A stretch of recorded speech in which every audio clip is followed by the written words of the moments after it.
E aí, galera? Seja muito bem-vindo finalmente a mais um episódio do GeoCast. E esse é um episódio muito especial, afinal de contas, agora em outubro o GeoCast completa um ano de vida. Muito obrigado você ouvinte que nos acompanha desde o início. Seja muito bem-vindo você que está chegando agora. E hoje um capítulo muito interessante. Vamos entrevistar o Juan Santos para falar sobre o movimento LGBTQIA+, e a representatividade. O Juan Santos, que é formado em Relações Internacionais e Direito pela PUC-Rio, e nos últimos 5 anos é um ativista LGBTQIA+, participando de encontros, palestras, enfim, um especialista para falar desse assunto. Siga o GeoCast nas redes sociais aí na descrição para você não perder mais nenhum episódio novo. E você que está chegando agora, dê uma conhecida no GeoCast, afinal de contas com certeza deve ter mais algum assunto aí que te interessa. Sem mais delongas, vamos ao nosso episódio.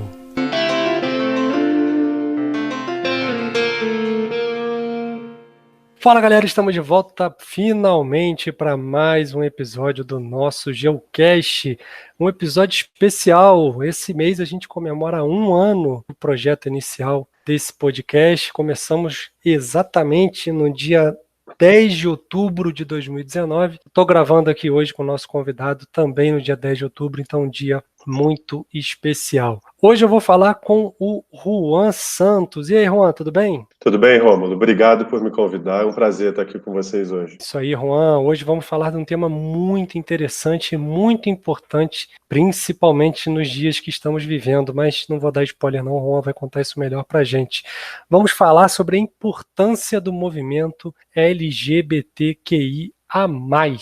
E aí, Juan, quem é o Juan na fila do pão? Bom, o meu nome, todo mundo já sabe a essa altura. Eu tenho 32 anos, eu sou um homem gay e acho que isso já dá o spoiler que a gente precisava para começar a discussão do tema de hoje. É isso aí, Juan, e eu tenho o prazer de ter o Juan aqui como convidado. Eu conheço o Juan, nós somos amigos aí há, tô ruim de conta, Juan, 17 anos, por aí. Mais ou menos, sim. Mais ou menos. E o Juan, eu escolhi o Juan para falar desse assunto, não só porque é meu amigo, longe disso. Ele é uma pessoa que realmente tem muito a contribuir, já deu aí algumas palestras, já participou de vários eventos em relação a esse assunto. Tenho certeza que ele vai poder dividir bastante o seu conhecimento sobre esse tema tão importante.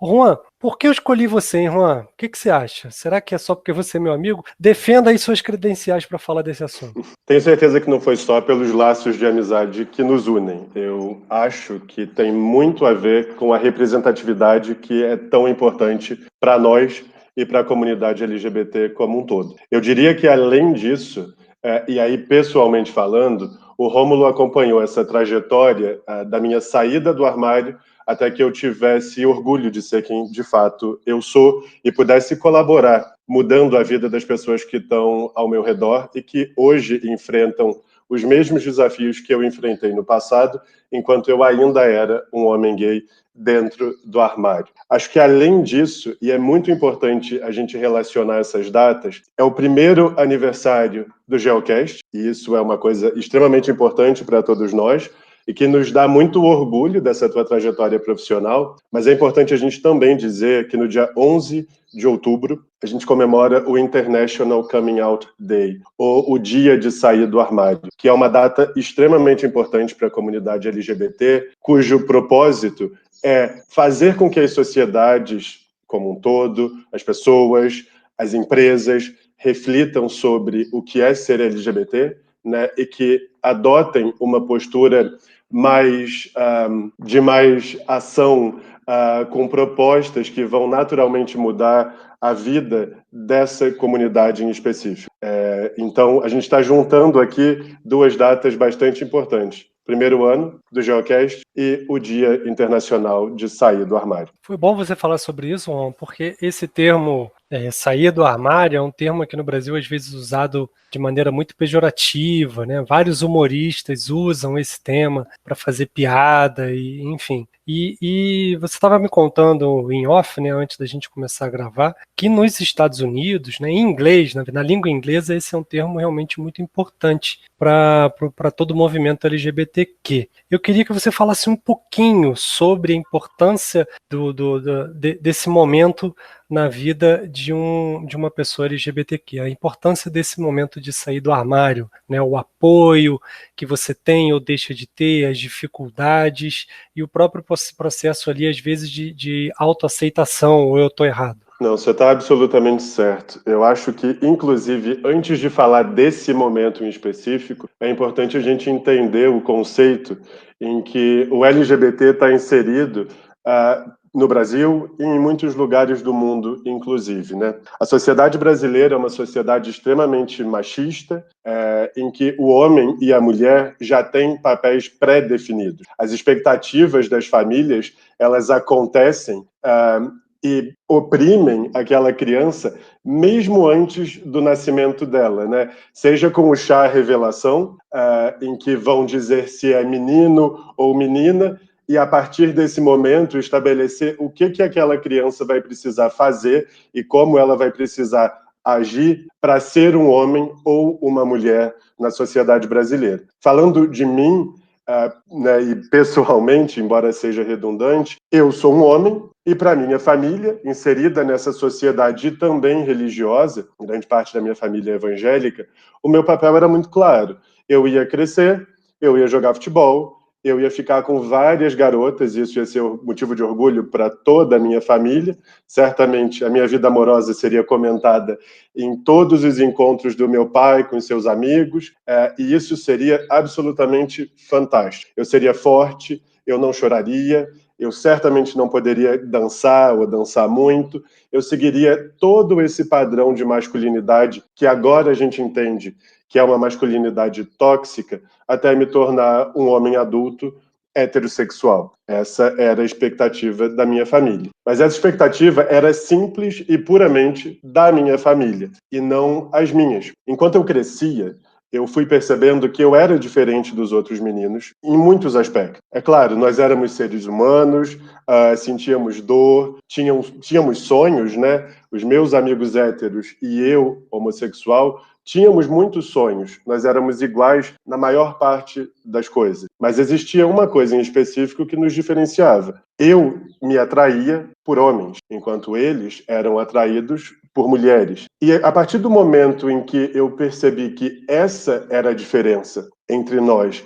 e que essa diferença não era aceitável no âmbito familiar, no âmbito social ou na escola, foi quando eu passei a esconder quem eu realmente era e passei a adotar comportamentos que me ajudavam a se misturar com o todo, né? Eu tentei jogar futebol, eu deixei de comprar roupas ou de andar de um jeito ou de falar de alguma forma para que ninguém pudesse perceber que eu sou gay. Eu tentei da melhor forma possível e com todas as minhas forças ser só mais um na multidão. E esconder aquilo que hoje, e depois de muito tempo, finalmente é a razão pela qual eu me celebro todos os dias, né, que é ser diferente. Ao longo de todo esse processo e dessa construção do meu lugar na sociedade e, consequentemente, da desconstrução desse lugar em que eu e a sociedade me coloquei, eu comecei a batalhar com os meus monstros,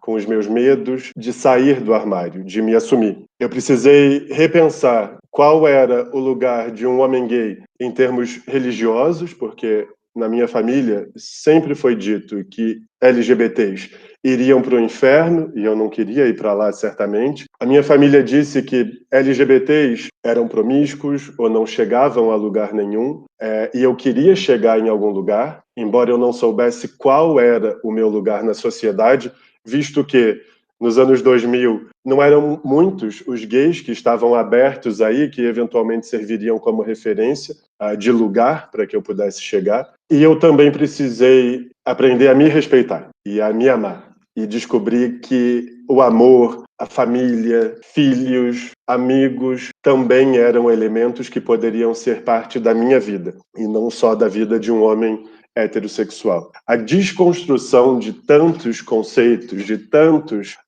elementos e crenças que me foram incutidos ao longo de todos esses anos foi muito dolorosa. Foi uma jornada sozinha, muito, muito, muito solitária, porque eu tinha medo de contar para as pessoas que estavam no meu entorno e delas passarem a usar isso contra mim. Eu tinha medo de perder os amigos que eu tinha feito ao longo dessa jornada. Afinal de contas, eles sempre foram, junto com a minha família, o bem mais importante que eu tive e tenho. O que me fez, não só no final do dia, seguir sozinho, mas refletir todos os medos e inseguranças e ponderar se valia mais a pena viver dentro do armário infeliz e para sempre, ou se um dia eu conseguiria juntar força o suficiente para, independente dos outros e das reações que eu receberia, para que eu pudesse sair desse armário e viver de forma plena, de forma completa, como dizem em inglês. Essa jornada, para mim, durou pelo menos 15 anos. Do momento em que eu gostei do primeiro garoto que eu vi na escola, até chegar aos meus 27 anos e eu finalmente ter coragem de contar primeiro para os meus amigos, que me apoiaram, para que em seguida eu pudesse contar para minha família, e só assim ter coragem o suficiente de revelar isso no meu ambiente de trabalho, no ambiente corporativo, onde eu tinha muito medo de perder o respeito dos meus colegas, dos meus pares. E nesses 15 anos de estrada, Juan, né, eu pude participar com você mesmo sem saber, né, do que você estava passando, porque afinal de contas, como bem você disse, foi uma estrada solitária, né, uma estrada realmente que você passou por várias dificuldades sozinho, e o mundo mudou nesses 15 anos, né? Eu posso estar errado, mas eu lembro que lá no início dos anos 2000, né, quando a gente estava no ensino médio ali, 2004, 2005, 2006, o mundo era muito hostil ao público LGBTQ, né? Como eu disse para você, a piada de sair do armário, né, era tratado como piada, né? Era um momento. Hoje a gente tem essa noção de que é um momento importante que deve ser discutido, mas na época era mais uma esquete de programa de humor. Inclusive esses dias não, ano passado eu vi um stand. Eu não sou muito fã de stand-up não, mas eu vi um stand-up de uma comediante australiana chamada Hannah Gadsby, ou Gatsby, não sei como é que fala. E ela é lésbica e ela por muitos anos fez vários shows e programas e ela relata que o principal foco do programa dela era fazer piada de lésbica, fazer piada dela. E esse novo stand-up que ela até lançou no Netflix em 2018 é uma página virada. Ela chega, eu não vou mais ridicularizar quem eu sou, você vai ter que me aceitar do jeito que eu sou. E, enfim, ela até se aposentou. Não sei se realmente ela vai voltar um dia, mas foi o último, de acordo com ela, ó, esse é meu último stand-up, eu não faço mais piada com esse tipo de assunto. Mas toda uma maturidade aí de 2005, ela estreou esse documentário em 2018, dá justamente aí os 15 anos que você relatou, né? 13, 15 anos.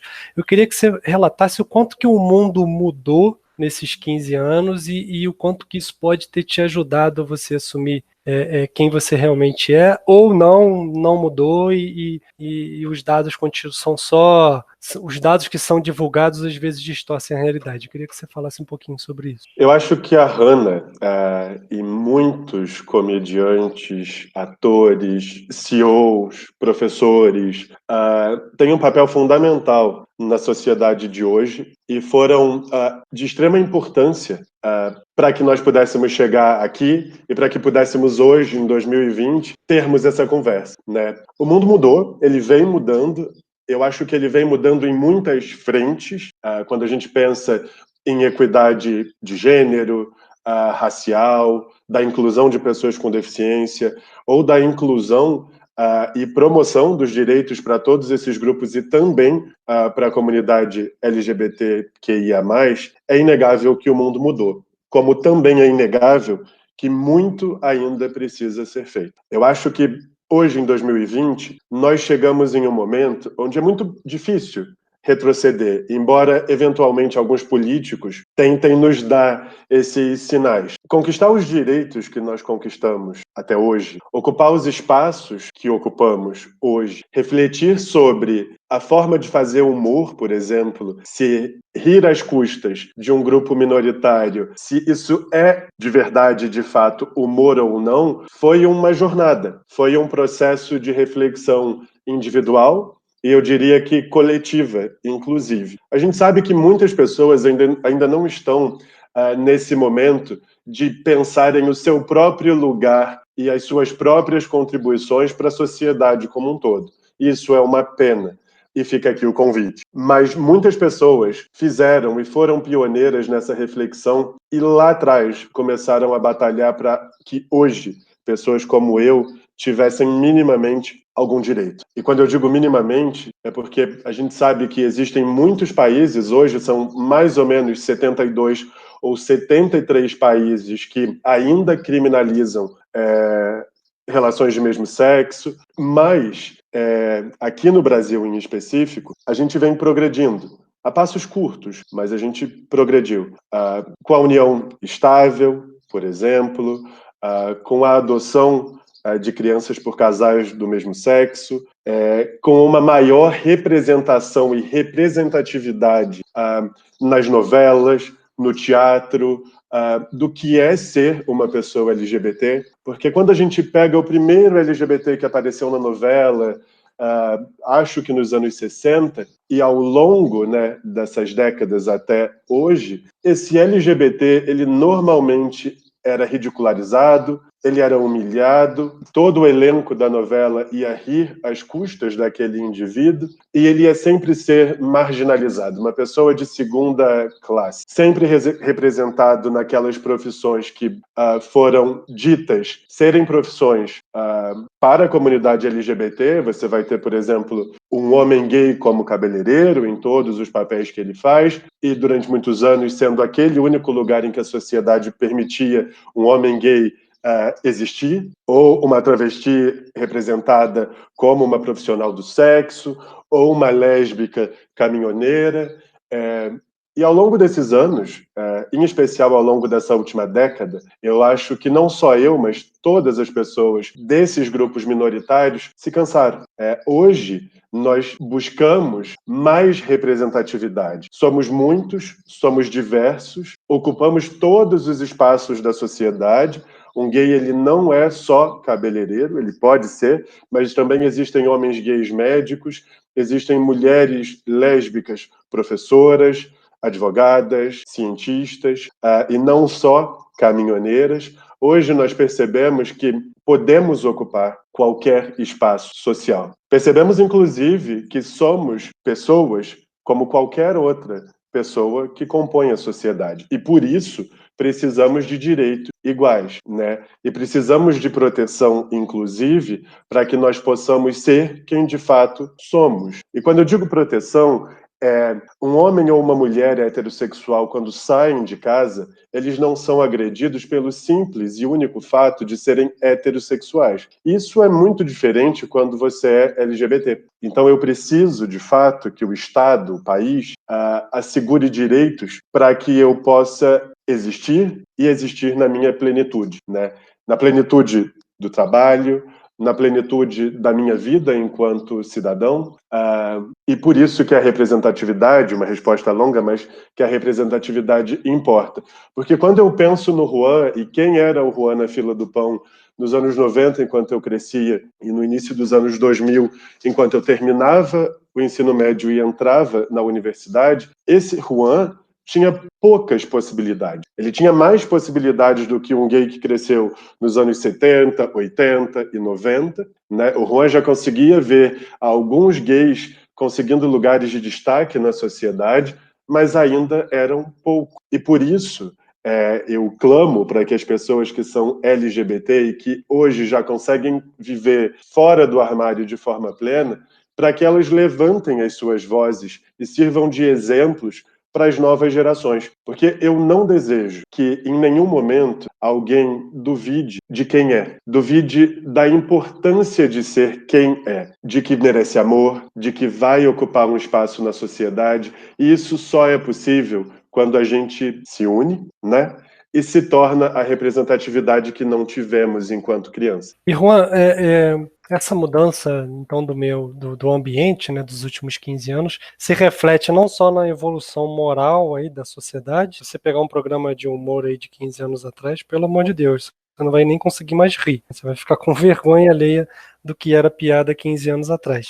Mas você destacou um assunto interessante, também a representatividade. Eu lembro, era muito difícil na nossa adolescência, né, sei lá, 15 anos atrás, ver uma pessoa gay, uma pessoa lésbica em um papel na sociedade que não seja aquele papel que era pré-estabelecido pelas novelas, pelos filmes e pelo bate-papo da rua, né? Ali, quase sempre pejorativo. E de lá para cá temos, como você bem destacou, temos políticos, temos professores, temos advogados, ou seja, essa representatividade acaba servindo como um modelo, a pessoa consegue se enxergar realmente em qualquer lugar da sociedade. E eu queria saber, a gente está ouvindo agora você falando, né, muito uma pessoa bem decidida, uma pessoa firme, mas eu acredito que você já tenha passado por poucas e boas e vários questionamentos. Eu queria que você falasse um pouquinho como é que você se sentiu nesse momento de transição, de saída do armário, né? Na verdade, não é transição porque você nunca mudou quem você era, você simplesmente se mostrou, se assumiu quem você era. Hoje a gente ouve você bem mais forte, bem mais decidido, mas eu acredito que não tenha sido sempre assim. Eu queria que você falasse um pouquinho do seu sentimento. E você está absolutamente correto. Nem sempre foi fácil, e estar aqui hoje também não é fácil, porque a cada vez que eu falo sobre quem eu de fato sou, eu me coloco à mercê de todo julgamento das pessoas que vão ouvir, por exemplo, o teu podcast. Eu acho que é extremamente importante que a gente fale das dificuldades e, inclusive, traga algumas dessas dificuldades para o ambiente escolar, né? Uma pesquisa do Grupo Gay da Bahia mostrou que 36% dos estudantes LGBTs já relataram ser agredidos ou terem sido agredidos fisicamente, enquanto 58,9% decidiram que o melhor é não ir para a escola, porque a escola se torna um problema na vida de pessoas LGBTs por conta das piadas, por conta das agressões físicas e psicológicas. E quando eu digo agressões psicológicas, 73% desses estudantes, eles relataram terem sido agredidos verbalmente. A escola foi um momento muito difícil na minha vida. Foi o lugar em que eu fiz os meus melhores amigos, as pessoas que me acompanham e que me apoiam até hoje, mas enquanto eu estava na escola nos anos 90, início dos anos 2000, ser gay ou ser diferente, como diziam, era um estigma em absoluto. Significava não ter nenhum grupinho da escola, não ter amigos, significava, como eu disse, ser alvo de piadas ou de agressões físicas, e isso não foi diferente comigo. Aconteceu tanto na escola de bairro, em que eu estudei até a 4ª série, agora 5º ano, e também aconteceu enquanto eu estava no liceu. Inclusive, para tentar me integrar com alguns dos meus colegas, eu mesmo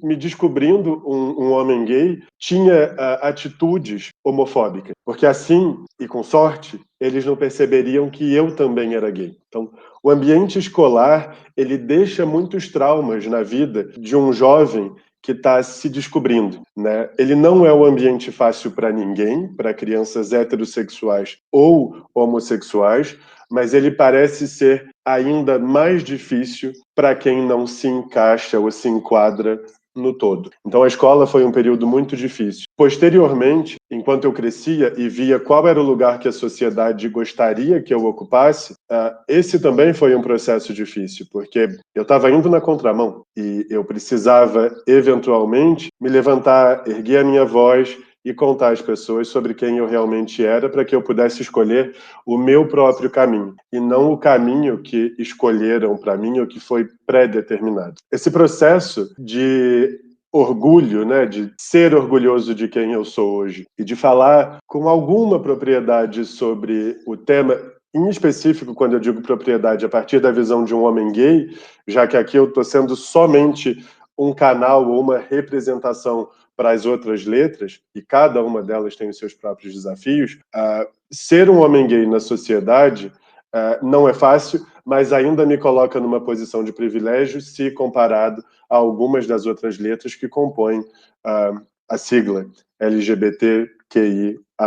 Juan, você falou sobre a escola, né? A escola realmente, principalmente no início dos anos 2000, era realmente um lugar muito hostil, né, para quem era diferente. Eu sou professor, trabalho na escola, né? Então, pelo menos o contato que eu tenho hoje, eu acho que mudou bastante. Eu acho que os jovens hoje têm um comportamento totalmente diferente e bem mais inclusivo do que nós, quando adolescentes, tínhamos lá no início dos anos 2000. Mas a família também não é um processo muito complicado. Talvez o seu problema não fosse só na escola. A família é um problema para quem é diferente? Sim, a família ela é um problema e um desafio para a comunidade LGBT, e aqui eu estou generalizando, tá? É claro que para algumas pessoas esse processo de se descobrir, de sair do armário, é mais fácil do que para outras, mas generalizando, como eu bem coloquei, é um desafio. Pessoalmente falando, na minha família era um desafio não só pelas crenças que a minha família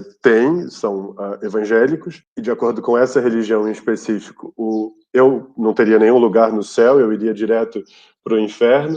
Eu já era um pecador desde que eu nasci, e a recomendação seria de ignorar a minha orientação sexual e viver uma mentira, né? Me casar com uma mulher e ter uma família hétero, como a família e o único tipo de modelo familiar que eles aceitam. A casa para uma pessoa LGBT, ela pode ser um lugar de acolhimento para aqueles que têm sorte, mas ela também pode ser um lugar de exclusão, de violência física e de violência psicológica. Acho que a primeira recomendação que eu deixo aqui para quem estiver nos ouvindo é uma peça de teatro chamada Eu Sempre Soube. A peça é uma mãe, jornalista, que vai contar as razões pelas quais ela sempre soube que o filho dela era gay. Antes de contar a própria história e a forma como ela lidou com o fato do filho ser gay e como a família lidou com o fato dela ter um filho gay,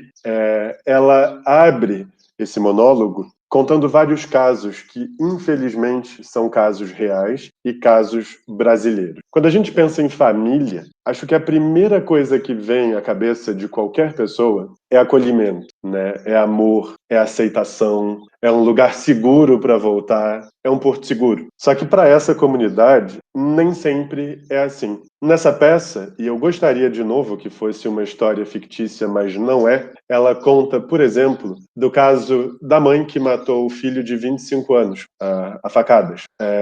Ela conta o caso de um pai que assassinou o filho dele por espancamento, uma criança acho que de 8 anos, porque o filho dele gostava de dançar e lavar louça. E isso nos leva para o que eu falei mais cedo sobre a masculinidade tóxica, né?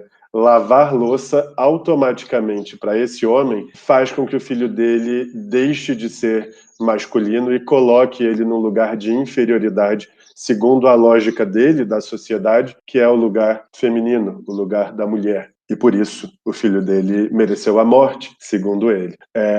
Essas histórias, e eu gostaria que fossem só essas duas, mas não são, elas refletem a dificuldade que a comunidade enfrenta para sair do armário e para simplesmente poder ser quem é, simplesmente poder existir. Se em casa é um desafio porque eventualmente o pai agride ou expulsa aquele filho ou filha de casa, a sociedade vai fazer o mesmo ou eventualmente pior, né?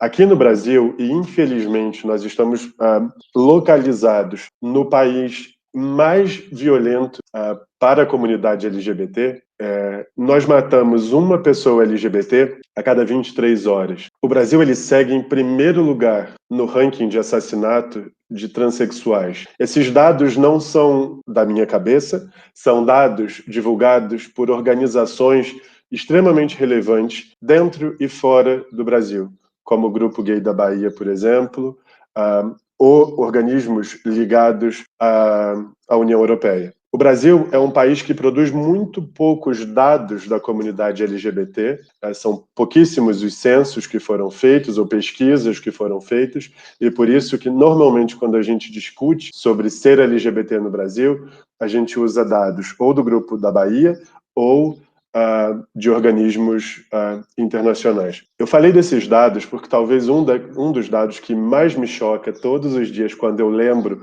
ou me deparo com uma notícia como essa, é o fato de que um transexual ele vive, em média, 35 anos aqui no Brasil. Ou seja, a expectativa de vida de uma pessoa trans é de só 35 anos. Eu tenho 32, o que significa que se eu fosse uma pessoa trans, eu teria mais ou menos aí de tempo de vida 3 anos restantes. Isso demonstra todo esse cenário de exclusão, seja do âmbito familiar, seja no âmbito escolar, como eu disse. Para LGBTs, a escola é um desafio, e desafio esse que faz com que muitos de nós saiam das escolas, e isso é, em especial, uma questão para a comunidade trans, e, naturalmente, o ambiente social. Né? Sem o apoio da sua família e dos teus entes queridos, sem uma escolaridade adequada para conseguir uma boa posição no mercado de trabalho, sobram muito poucas opções. E a sociedade violenta como é, não só marginaliza, mas mata. Aqueles que não morrem em casa,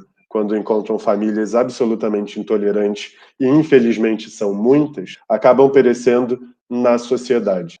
E daí a razão do Brasil, infelizmente, ocupar esse primeiro lugar de violência. Um lugar que certamente nenhum de nós gostaria, mas que no final do dia ainda é verdade. São dados realmente muito preocupantes, principalmente em relação aos transexuais. Eu não sabia, né? É uma expectativa de vida muito baixa, né? 35 anos, né? Nem o país com o pior IDH do mundo, lá na África subsaariana, tem uma expectativa de vida tão baixa. Então, realmente Sim. É uma vida muito, muito complicada. E ela é complicada na escola, ela é complicada na família e já tem a questão da dificuldade da entrada no mercado de trabalho, se conseguir, né? Entrando no mercado de trabalho, aí vem outra dificuldade, ou não? Com toda certeza. O mercado de trabalho, em especial na crise que nós estamos vivendo, ele tende a ser muito cruel, porque ele vai recrutar as pessoas que estudaram nas melhores universidades, as pessoas que estão mais bem preparadas, e é muito difícil cumprir com todos esses requerimentos quando você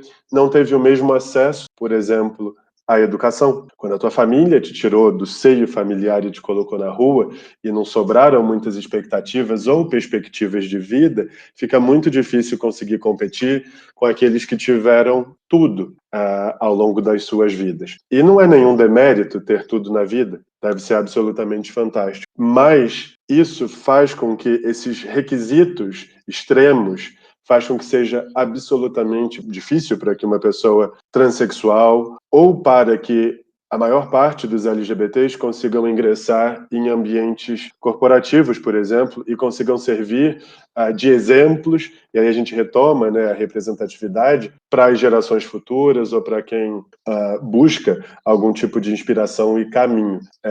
As pessoas transexuais, em especial, por conta de todas as dificuldades que sofrem, e são muitas e muito mais do que as dificuldades que eu mencionei aqui, o papel que a sociedade delega a essas pessoas é o papel de profissional do sexo. Elas se tornam expostas à violência, né, de homens e mulheres cruéis, ficam expostas a todo tipo de doença e aos intempéries da natureza, né? Se veem sem possibilidades ou com pouquíssimas possibilidades. Isso porque o mercado formal de trabalho não vai receber essas pessoas como força de trabalho. E aí a gente, naturalmente, se pergunta o porquê, já que são pessoas capazes como qualquer um de nós, e talvez o principal porquê não seja necessariamente a falta de escolaridade ou a baixa escolaridade, mas a discriminação, né? Muitas empresas se dizem não estar preparadas ou não saber o que fazer, mas a verdade é, precisamos ainda progredir quando o assunto é inclusão no mercado de trabalho, em especial para a comunidade ter. É muito mais fácil para um homem gay que se enquadra naquele perfil que a sociedade espera, ou para a mulher lésbica, ou para o homem ou mulher bissexual, se inserir no mercado de trabalho em contraposição, por exemplo, a transexuais. E eu não quero dizer com isso que é fácil ser um homem gay no ambiente empresarial. Não é. Como não é fácil ser uma mulher lésbica ou uma pessoa bissexual. Razão pela qual, segundo o próprio IBGE, 40% dos funcionários, na verdade, dos profissionais LGBTs, relatam terem sofrido discriminação no ambiente corporativo. E, se eu não me engano, eu estou buscando os dados aqui, eu acredito que 50% ou mais dessas pessoas relatam que preferem viver dentro do armário, porque o medo de se assumir e do que vai acontecer, seja a perda do trabalho ou as piadas homofóbicas, impedem com que essas pessoas consigam ser quem são. E por isso, quando elas chegam a esses ambientes corporativos, elas escondem os seus parceiros de vida, elas negam as pessoas que estão ao lado delas e não conseguem, eventualmente, produzir o que produziriam se estivessem vivendo fora do armário. Existem vários estudos que dizem que a produtividade de um profissional LGBT que vive fora do armário é 30% maior. E é muito fácil entender o porquê que é 30% maior. O tempo que ele gasta escondendo quem de fato ele ou ela mudando trejeitos, mudando a forma de falar, pensando no que estão pensando sobre ele ou ela, é o tempo em que ele coloca para fazer um trabalho melhor, ou ainda melhor. Isso não é só bom para o profissional que vive fora do armário, né? Porque ele não precisa se preocupar com o que pensam em relação a ele ou a sua orientação sexual. Isso é ótimo para a própria empresa. As empresas que criam um ambiente corporativo onde cada um pode ser quem de fato elas conseguem reter esses funcionários 70% mais do que as empresas que não criam esse mesmo ambiente corporativo. É claro que quando a gente pensa no lucro e no mundo empresarial, nós queremos as pessoas que produzem mais, que rendem mais, que têm os melhores resultados. E é sabido que uma pessoa feliz, uma pessoa completa, ela entrega e trabalha muito melhor. Então, ser abertamente LGBT, se sentir como parte do todo, é bom não só para o indivíduo, mas também para a empresa. Não só pela retenção de talentos, mas inclusive porque a rentabilidade ou a lucratividade, melhor dizendo, da empresa, ela aumenta quanto mais aquela empresa em específico investe em diversidade e inclusão. Juan, uma última pergunta antes da gente se despedir. Eu queria que você falasse um pouquinho sobre como lutar contra essa sociedade opressora. Afinal de contas, vários dos tópicos que nós conversamos aqui, você destacou o quão a sociedade foi cruel com você, te colocou um monte de ideias erradas na cabeça, um monte de preconceitos. E eu queria saber de você qual é a melhor maneira de lutar contra isso. É o conflito, dependendo da situação? É o diálogo? São várias as maneiras de lutar? Fala um pouquinho pra gente sobre isso. Como que a gente luta? Como que a gente ocupa esses espaços? Como que a gente demonstra apoio a todas essas comunidades, né? Você, eu e toda a sociedade, nós temos um papel de destaque, de importância, para que cada um seja quem é na sua plenitude e em qualquer lugar. Você, um homem hétero, se mostrando um aliado à causa. Quando as pessoas fazem esses comentários machistas, homofóbicos, será que você intervém? Essa intervenção ela é extremamente importante e poderosa porque ela dá os sinais para aqueles indivíduos que fazem parte desses grupos minoritários de que eles têm um aliado, de que eles têm alguém para contar. Ser visível, ser um aliado visível é tão importante quanto ser um LGBT visível e vocal.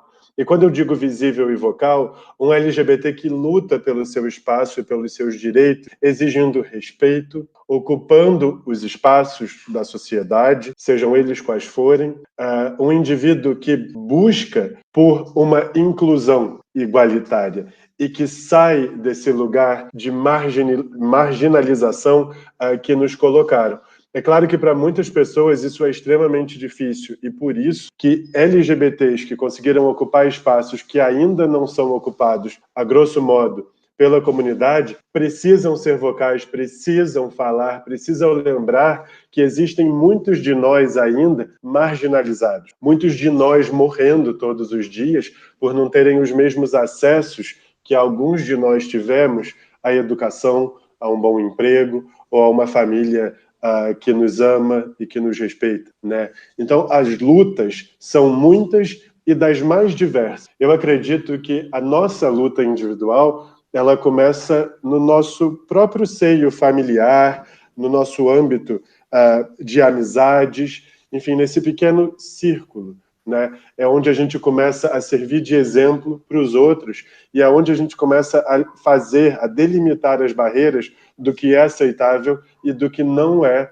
mais aceitável. As piadas às quais eu me referi, elas deixaram de ter graça, se é que algum dia tiveram, há muito tempo. Então, toda vez que alguém faz esse tipo de piada e alguém se posiciona, a gente dá um sinal claro para aquele agressor de que isso não é mais aceitável e de que você não vê graça e não compactua com esse tipo de comportamento, e a gente dá um sinal claro e extremamente importante para quem está do outro lado de que temos um aliado, temos com quem contar. Essa briga e essas brigas, né, eu pontuei várias vezes sobre a importância da inclusão de pessoas com deficiência, da discussão de equidade racial e de gênero, todos esses debates, todas essas conversas, todas essas buscas por direitos e por um lugar, elas são buscas sociais, elas são buscas da sociedade como um todo. E é claro que a gente precisa da sociedade para avançar. Então, cada um vai ter a sua própria forma de lutar, e eu estou falando de luta não como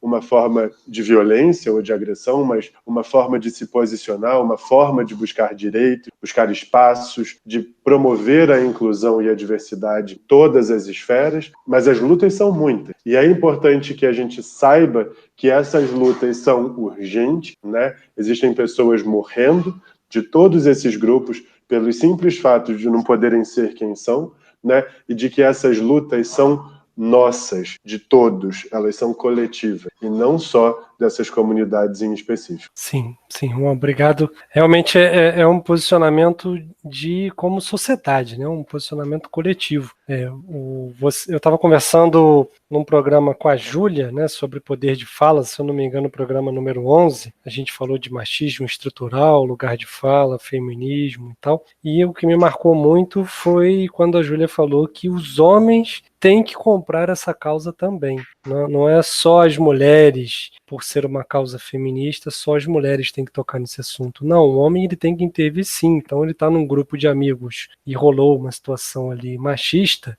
ele tem que se posicionar, senão ele vira cúmplice. Eu acho que essa mesma situação a gente consegue interpretar para o caso da homofobia. A partir do momento que aconteceu uma situação homofóbica entre homens que sejam todos héteros, e você não concorda com esse tipo de posicionamento, você tem que se posicionar naquele momento, que é uma forma de educação, é uma forma de luta, e é o aliado aí que você tanto destacou no seu comentário. E se eu puder fazer só um último comentário antes de nos despedirmos formalmente, a Angela Davis, que é uma professora americana e filósofa, ela tem uma frase fantástica para a comunidade negra, extremamente poderosa a frase, mas que certamente ela pode ser um pouquinho modificada e aplicada em cada um desses contextos que nós falamos hoje. A Angela diz que não basta não ser racista, é necessário ser antirracista.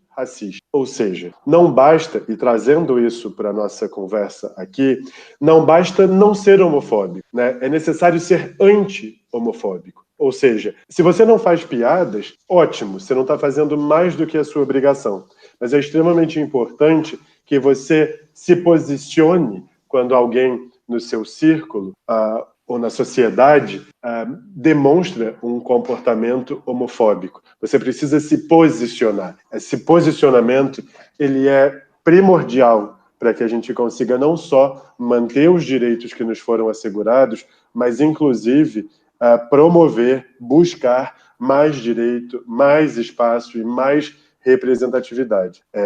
A Júlia te disse isso quando o assunto foi gênero, a Ângela está dizendo isso quando o assunto é raça, e eu certamente posso te dizer isso quando o assunto é ser visível e ser anti-homofóbico, e não apenas não ser homofóbico. Com certeza, boa lembrança. Juan, vou te pedir duas coisas pra gente ir embora. Vou falar primeiro a número 1 e depois que você terminar a número 1, eu te peço a número 2. Número 1, queria te agradecer, foi realmente uma aula que você deu aqui pra gente hoje, foram vários pensamentos, tenho certeza que abriu a mente de muitas pessoas que estão ouvindo o Geocast ou pela primeira vez, ou já são nossos ouvintes.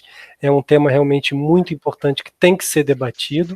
E eu queria um comentário final seu e que você endereçasse esse comentário final para aquela pessoa que talvez esteja passando pelo problema que o Juan passou 5, 6 anos atrás e está com essa dificuldade de se aceitar, e talvez esse podcast seja aí um start para essa pessoa começar a pensar nessa situação. Se eu pudesse voltar no tempo e pudesse conversar com o Juan, criança, eu diria muitas coisas para ele, e são essas coisas que eu vou dizer para cada uma das pessoas que estão aqui nos ouvindo, né, e que porventura estejam enfrentando os problemas e desafios que eu enfrentei enquanto adolescente e antes de sair do armário.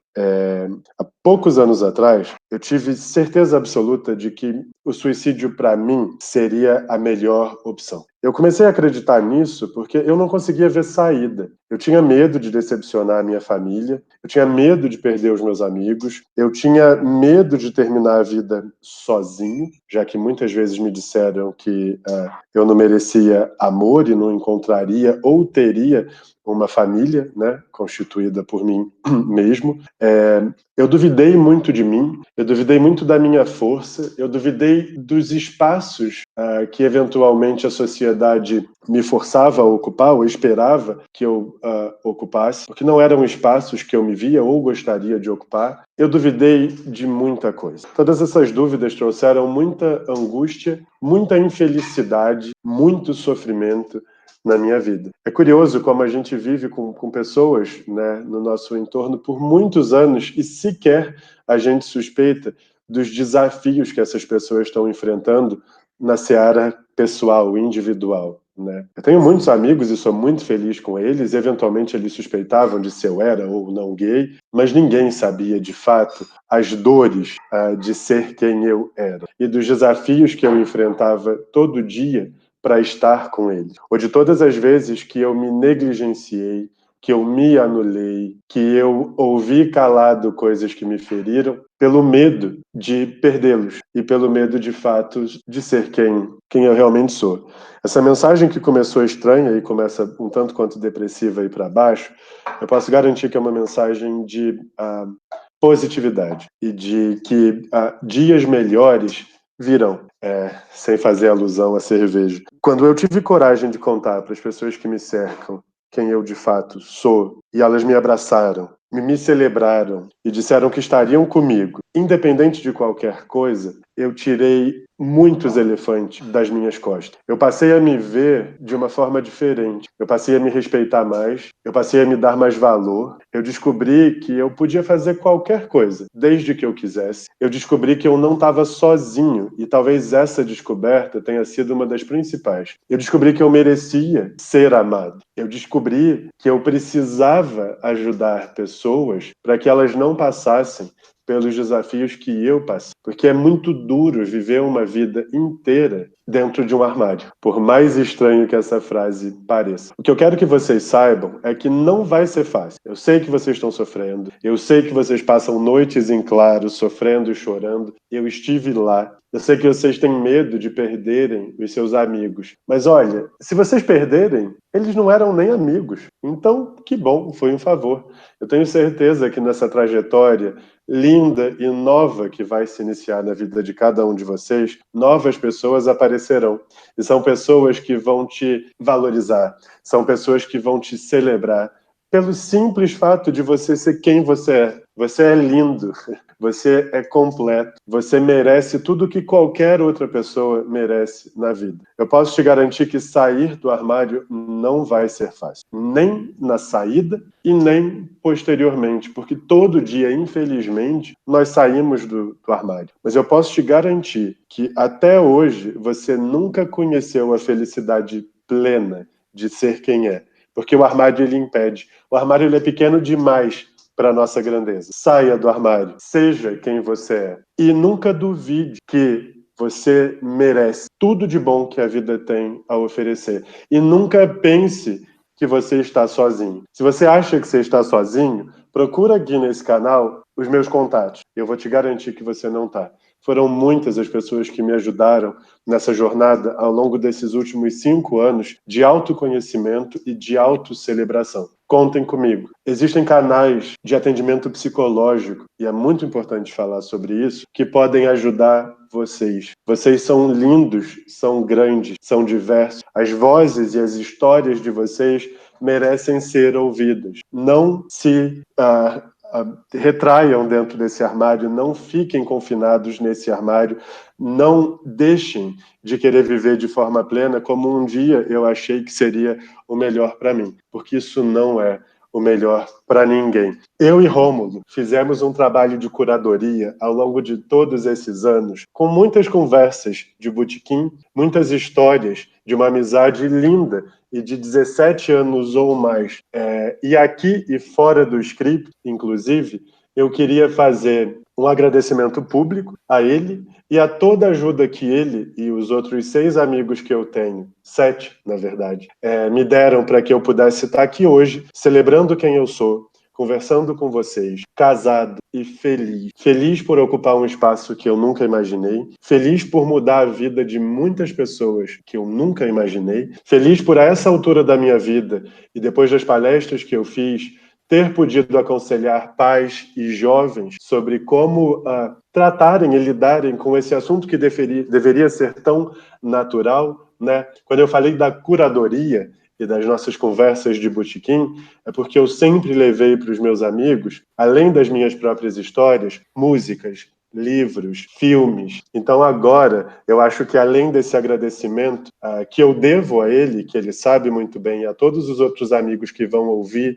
e que eu amo muito e sem os quais eu não saberia viver e não estaria aqui, certamente, a gente também tem algumas sugestões super bacanas para vocês. E esse era o número 2. E pior que a gente não combinou que era número 1 e número 2, você adivinhou sozinho. Mas deixa eu só comentar rapidinho. Eu lembro até hoje o momento que você me contou, né, quem você realmente era Rômulo, tal hora, tal lugar, aquele bar de sempre, bora, vamos lá então. E aí a gente tá tomando cerveja, de repente você ficou sério, de repente você não era o Juan que eu conhecia, você tava nervoso, você tava tenso, você começou a chorar. Aí eu falei, meu Deus, ele tá com uma doença terminal. E eu já comecei a pensar, puxa, vou ter que enterrar um amigo na nossa cidade. Aí quando você me falou o que era, aquilo, sabe, me aliviou, foi um peso que eu tirei das costas. Eu falei, meu Deus, ele vai ficar vivo, não é nenhuma doença, não é nada. Eu falei, ô Juan, fala sério, vamos falar então sobre os crushes. E pronto, a conversa continuou normal como deve ser, né? Deve ser uma coisa normalizada, não foi nada demais. É óbvio que foi um momento tenso, tinham milhões de coisas passando na sua cabeça, mas se eu fosse entrar numa de achar que aquilo não era legal, é porque eu não era seu amigo, nunca fui. Essa Exatamente. é a verdade, né? Então, a partir daquele momento que você me contou e eu percebi que não era nada a ver com morte nem doença terminal, me aliviou e a gente começou a falar sobre crushes e estamos juntos até hoje. É isso aí, Juanzito. Obrigado pela presença.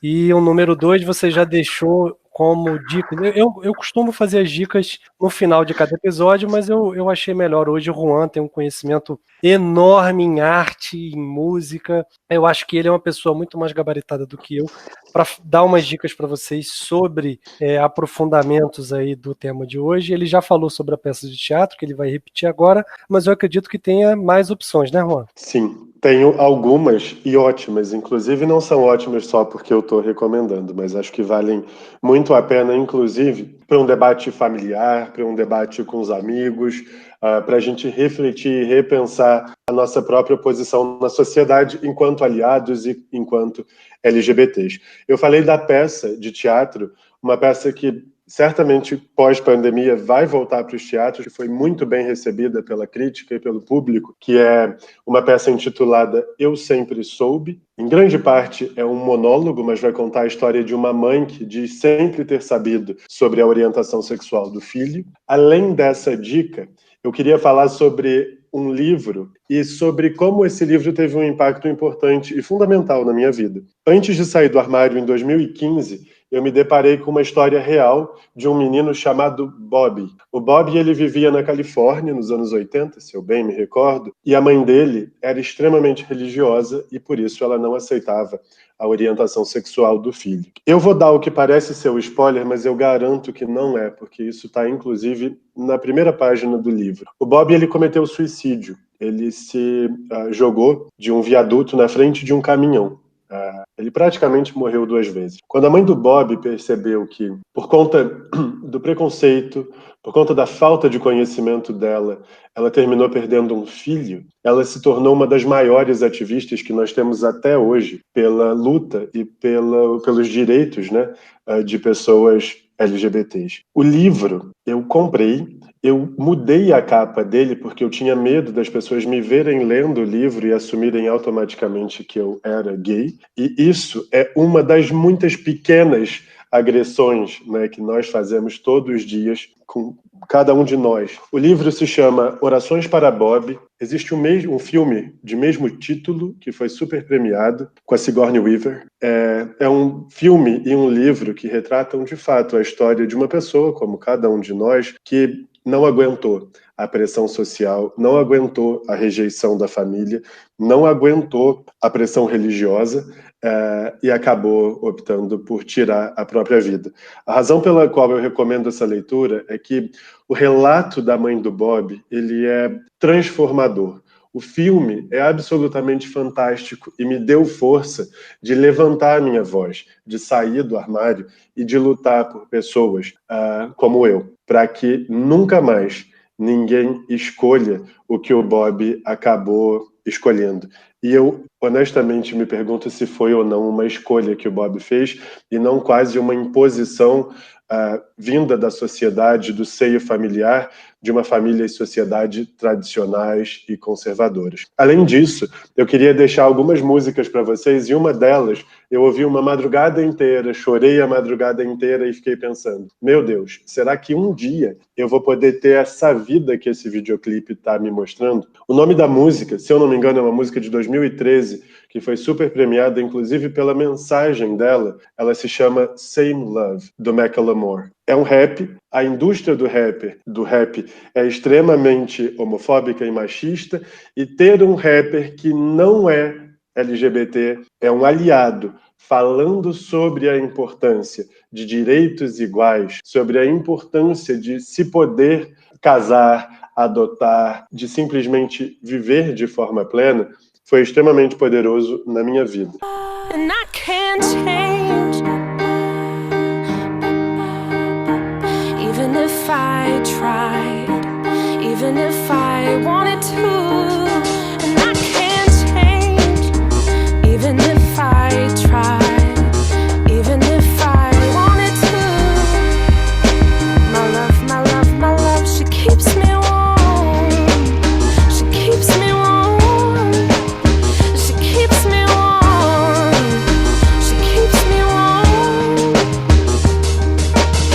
Além disso, eu peço para que vocês consumam arte LGBT, né? Ouçam Glória Groove, ouçam Pablo Vittar, ouçam tantas pessoas maravilhosas como Linda Quebrada, uma trans negra, paulista e periférica que faz arte poderosa, arte que representa. ou são muitos, né? Quando você busca um desses artistas, acabam aparecendo muitos outros que vão te fazer repensar o lugar que cada um de nós ocupa na sociedade, que vão te ajudar a pensar no que você, aliado, pode fazer, né?